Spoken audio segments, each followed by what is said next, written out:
일본 회사들이 한국 없으면 망한다고 제발 들어달라며 울면서 일본 정부에 부탁해도 안 되는 이유에 대해서 알아보았습니다.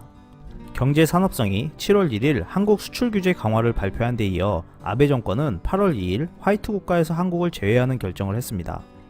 이코노미스트인 모타니 고스케 씨는 현재 한일 관계 악화에 대해 매우 위험한 상태에 있다고 경고했습니다. 한일 관계 악화로 아베 정권의 지지율은 상승했지만 한국에 대한 보복이 사실상 일본 자국민을 힘들게 하고 있다 말하고 있습니다. 일본 기업들이 가장 우려하고 있는 것은 세계 최첨단 한국 기업들과의 독점적인 협력 관계를 잃을 가능성이 커졌다라는 것입니다. 삼성의 부품 및 원자재를 수출하고 있는 일본 업체는 이러한 협력 때문에 기술적 진보를 얻고 있었습니다.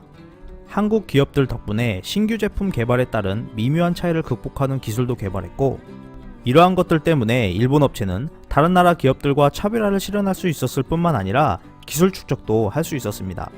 하지만 앞으로 삼성 및 SK 하이닉스 등 한국 기업들이 신제품을 직접 개발할 때 일본 기업들을 배제할 방침으로 알려졌습니다.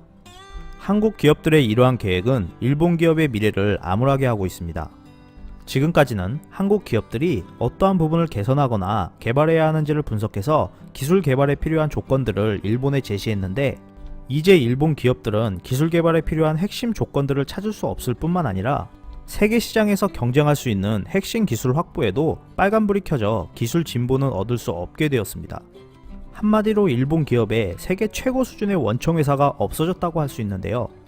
일본의 반도체 분야 관계자는 아베 총리도, 경제장관도, 경제 관료들도 한국 기업이 일본 기업을 키워주고 있었다는 사실을 알지 못하고 있다라고 말했습니다. 일본 제조업계 관계자들은 한일 관계를 개선해달라고 정부에 목소리를 내고 있다 합니다. 하지만 이러한 제조업계 목소리에 아베 정권이 귀를 기울이지 않고 있으며 수정할 생각도 전혀 없다고 하는데요. 일본 기업이 큰일입니다. 한일 관계를 개선합시다 라고 제조업계 관계자들이 호소해도 경제 관료들은 아베 총리와 세코 장관이 무서워서 말을 할 수 없는 상황이라고 합니다. 일본의 경제계 관계자는 국익보다 아베 총리의 비위만 맞추고 있는 것은 경제산업성뿐만 아니라 경제계도 마찬가지이다 라고 하는데요. 절친한 국회의원에게 본심을 말하기는 하지만 공개적으로 말하면 어떤 괴롭힘을 당할지 모르기 때문에 몸을 사리고 있다 말했습니다. 이에 경제계는 아베 정권의 강경 외교로 한일 관계가 악화되고 일본 경제가 타격을 받고 있으며 일본 브랜드 가치를 훼손하여 역사적인 대우책을 범하고 있다라고 우려하고 있습니다.